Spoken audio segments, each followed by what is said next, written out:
Who is the best boxer in the UFC? Now, to be a great boxer, you need some very fundamental skills. You need good technique, you need speed, you need power, you need precision, and you need defense. In MMA, people are good boxers. Obviously, you have the common best boxers in the UFC picks, Max Holloway or Dustin Poirier. But some people might not understand that they might not be the best at what they do. Also, boxing skills should be able to translate in weight divisions. Why I don't think Max Holloway is the best boxer in the UFC is because his power can't translate to even the division right above him. When he fought Dustin Poirier, he had no power and barely hurt him. Now, what I'm going to do today is find the best boxers in each division, break down their skill set, and then I'm going to see if their skills can translate to beat the other best boxers, so we can fully understand who actually is the best boxer in the UFC. In the flyweight division, I think the best boxer is Deiveson Figueiredo. Deiveson is a very powerful puncher. In his heyday, his shots were very straight. He had very high connection percentage in his shots. His boxing was so good that he went toe-to-toe with Brandon Moreno on multiple occasions. And many people say Brandon is the best striker in the flyweight division.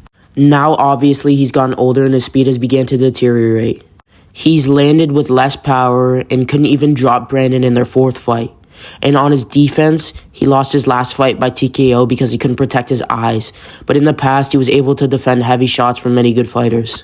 Okay, now we're going to score him. Speed, 8 out of 10. Technique, 9 out of 10. Power, 7 out of 10. Precision, 6 out of 10. Defense, 5 out of 10. Total, 35 out of 50.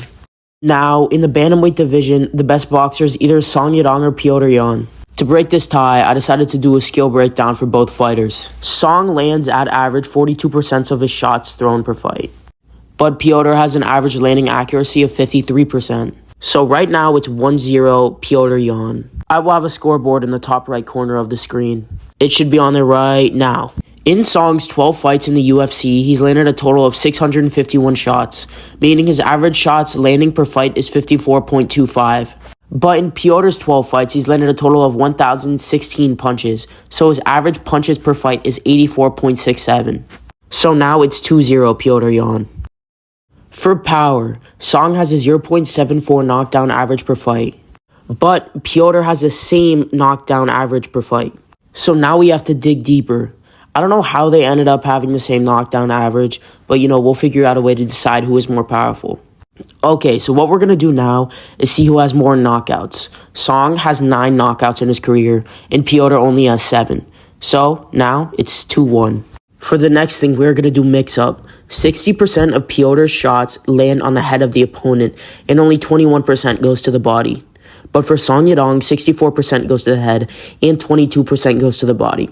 This shows that Song has more versatility of where his shots land. It's 2-2, so for the finale, I think the tiebreak will be who takes less shots per minute for defense. Petr Yan absorbs on average 4.26 shots in a minute, but Song only absorbs 3.77 shots a minute. Song Yadong is a winner of the best boxer in the bantamweight division. Now, let's score him. Speed, 8 out of 10. Technique, 7 out of 10. Power, 10 out of 10. Precision, 7 out of 10. Defense, 8 out of 10. Total, 40 out of 50.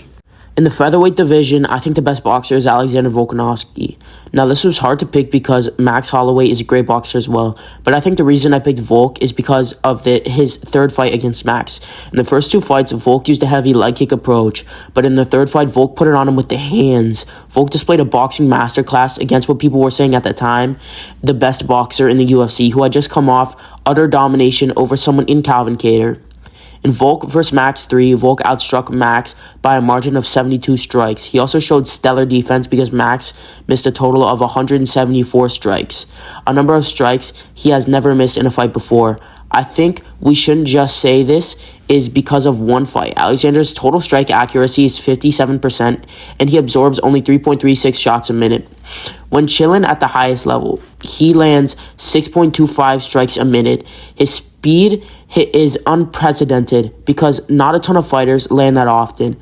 His only downside in the situation is his power. While being somewhat of a powerful, he's only knocked out 5 guys in the UFC and has only dropped 5 guys as well, some not even being the ones he's knocked out. So now, time to score him. Speed, 9 out of 10. Technique, 10 out of 10. Power, 6 out of 10.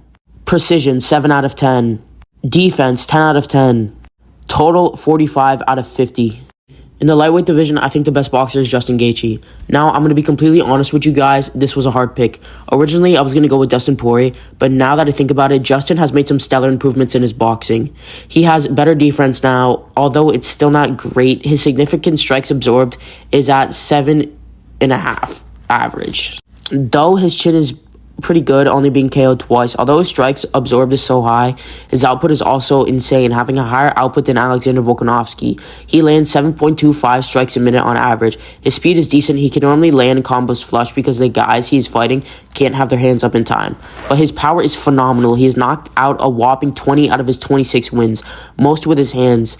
He's also decently accurate. Although he is more of a take one and land one guy, since he normally has the power advantage, his strike accuracy is 60% flat, having one of the highest strike accuracies on this list. Now, to go further into his improved defense, in his fight against Michael Chandler, he made Michael miss 58% of the time, opposed to his first fight with Dustin Poirier, where Poirier landed 55% of the time. So it may seem little, but this is a big difference. Now, to score him. Speed, 8 out of 10. Technique, 6 out of 10. Power, 10 out of 10. Precision, 9 out of 10. Defense, 7 out of 10. Total, 40 out of 50. In the welterweight division, I wanted to put JDM, but now that I think about it, Jeff Neal's boxing is way better. While watching tape on him, I came to the realization that his hands are some of the most dangerous in the entire sport. In his fight against Shavkat Rakhmonov, he displayed excellent work with his hands. In a fight that many people were putting him off in, he hurt Shavkat many times with his hands. His output is decently high with a 5.5 significant strikes per minute average. All he throws are hard shots. In most of his fights, every shot he lands is significant. In his fight against Vicente Luque, he landed 125 strikes in that fight, and 122 of them were significant. His defense is decent. In his fight against Vicente Luque, Vicente missed 53% of his shots. But for fights that he loses, it's a whole different story. In his fight against Shavkat landed 67% of his shots. In the fight that Jeff Neal loses, he really loses. He's pretty fast in his finishing sequence on Vicente Luque. He lands like 30 shots in the last minute of the fight.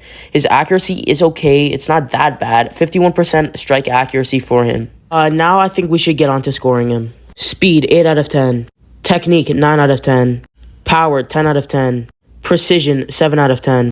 Defense, 7 out of 10. Total, 41 out of 50. In the middleweight division, I'm pushing Sean Strickland. Sean just had a boxing masterclass over what some people say are the best striker in the UFC as a whole. Sean really showed off his boxing prowess in that fight. He even knocked down his opposition. But let's get into the actual boxing breakdown. Sean has a very high-level 1-2, and some people say that's all he has. But look at his defense. In his most recent fight over Israel Adesanya, he made Izzy miss 68% of the time.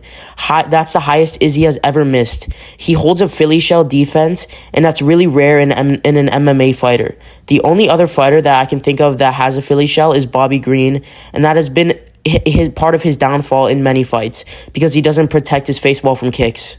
But what Sean did is he pushed the pace and pushed forward and got into the face of Israel Adesanya, so the kicks were of less use because they were so close to each other. Sean isn't very powerful, but what he doesn't have in power, he makes up for with volume. Sean landed a total of 137 strikes in his fight with Israel Adesanya. Now, I did just say he had bad power, but his power is okay. I mean, he did drop Izzy, who has never been dropped before in his entire MMA career. His precision is also decent with a 42% strike accuracy. He has decent technique again. It's not great, but it does what it needs to. Now to score him. Speed, 7 out of 10. Technique, 7 out of 10. Power, 8 out of 10. Precision, 8 out of 10. Defense, 9 out of 10. Total, 39 out of 50. For the light heavyweight class, I think this was really hard because not a ton of the top 15 are good boxers. Most of them are kickboxers and wrestlers, but some of them do have good striking. For boxer, I'm going to go with a kickboxer, but this fighter does have some really good hands. I'm going to go with Alex Pereira. Alex has really powerful left hook, and that's one of the main reasons I picked him. I wouldn't have picked him if his main weapon was a head kick or leg kicks. That's why I didn't pick Jan Blachowicz.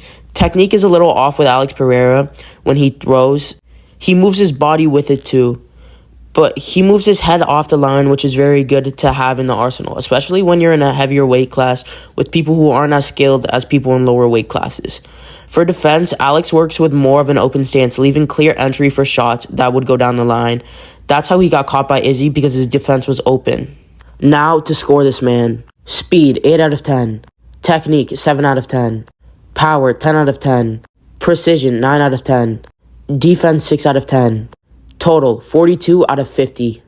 In the heavyweight division, I think the best boxer is Sergey Pavlovich. Sergey has great hand speed. In all of his fights, they almost all end in them getting finished in the first round. His hand speed is nuts. On average, he lands 8.97 strikes a minute, so his output and speed is also nuts. And he throws straight punches in the heavyweight division. There isn't a ton of technique behind punches. Francis Ngannou, for instance, throws loopy shots. Sergey, on the other hand, throws really straight shots, and they're powerful too. For precision, it's okay that he lands about 49% of his strikes on average. For defense, he blocks on average 57% of strikes and absorbs 4.33 strikes on average a minute. Okay, now time to score him. Speed, 7 out of 10. Technique, 9 out of 10. Power, 10 out of 10. Precision, 7 out of 10. Defense, 7 out of 10. Total, 40 out of 50. Okay, now we have all the fighters scored. Let's give you the top 3 best boxers in the UFC right now.